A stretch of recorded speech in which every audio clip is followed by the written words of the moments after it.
نبی پاک علیہ السلام کا انداز کیا تھا کہ بی بی فاطمہ بیٹی ہیں، آج بیٹی کی ولادت پر لوگوں کے منہ پڑ جاتے ہیں، طبیعت خراب ہو جاتی ہے، بیٹی کو بوجھ سمجھتے ہیں کہ یا اللہ یہ ہو گئی اب پتہ نہیں کیا ہوگا۔ ارے اللہ کے بندو ابھی تو پیدا ہوئی ہے، ابھی سے شادی کی فکر؟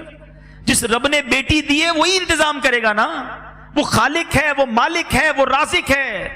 نبی پاک علیہ السلام فرماتے ہیں جس کا مضمون ہے کہ جس کی 3 بیٹیاں ہوں اور اس کی اچھی پرورش کرے اور ان کو اچھی طریقے سے پال پوس کر بڑا کر کے ان کا رشتہ کر دے، اللہ کریم ان 3 بچیوں کے بدلے اس کے والدین کو جنت عطا فرمائے گا، جنت واجب ہو جائے گی۔ صحابی رسول نے عرض کی حضور اگر کسی کی 2 بیٹیاں ہوں؟ اللہ کے حبیب فرماتے 2 بیٹیاں ہوں تب بھی جنت واجب ہو جائے گی۔ جب پہلی بار میں یہ حدیث پڑھ رہا تھا نا، میں سوچنے لگا میری تو 1 بیٹی ہے۔ صحابہ بھی کمال کے تھے، یقین کرو ہمارے کام آسان کر دیے۔ اسی حدیث کا اگلا جز تھا، صحابی رسول پوچھتے ہیں حضور اگر 1 بیٹی ہو تو؟ اللہ کے حبیب فرماتے 1 بیٹی ہو تب بھی جنت واجب ہو جاتی ہے۔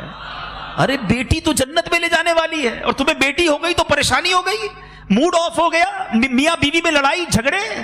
ارے عورت کے ہاتھ میں ہے کیا بیٹی پیدا کرنا؟ لوگ طلاق دے دیتے اس بات پر کہ نہیں جناب بچیاں ہی پیدا کر رہی ہے۔ ارے اللہ کے بندو، اللہ کی بارگاہ میں سجدہ شکر ادا کرو، بے اولاد تو نہیں ہو۔ 20 سال ہو گئے لوگوں کی شادیوں کو اولاد نہیں ہوتا، اور اولاد ہو گئی تو تم موڈ خراب کر رہے ہو۔ نبی پاک علیہ السلام کا اپنی صاحبزادی سے انداز کیا تھا، بلکہ ایک پہلے حدیث سن لو، ان تمام لوگوں کے لیے زبردست چوٹ ہے۔ اللہ کے حبیب فرماتے بیٹیوں کو برا نہ کہو، حدیث پاک کا مضمون ہے بیٹیوں کو برا نہ کہو کہ بے شک میں بھی بیٹیوں والا ہوں۔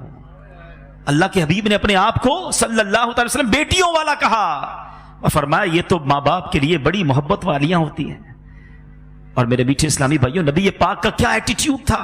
خاتون جنت بی بی فاطمہ، نبی پاک اگر بیٹھے ہوتے اور بی بی فاطمہ آتی تو نبی پاک کھڑے ہو جاتے، بیٹی کے لیے کھڑے ہو جاتے، اپنی بیٹی کا ہاتھ چومتے۔ جدھر نبی پاک بیٹھے ہوتے ادھر بی بی فاطمہ کو بٹھاتے اپنی جگہ پر، اور جب نبی پاک بی بی فاطمہ کے پاس جاتے بی بی فاطمہ کھڑی ہو جاتی ہیں، پیارے آقا کا ہاتھ چومتی اور اپنی جگہ بٹھاتی۔ یہ ہے میرے آقا کی سیرت۔ سیکھو نا کہ بچوں سے پیار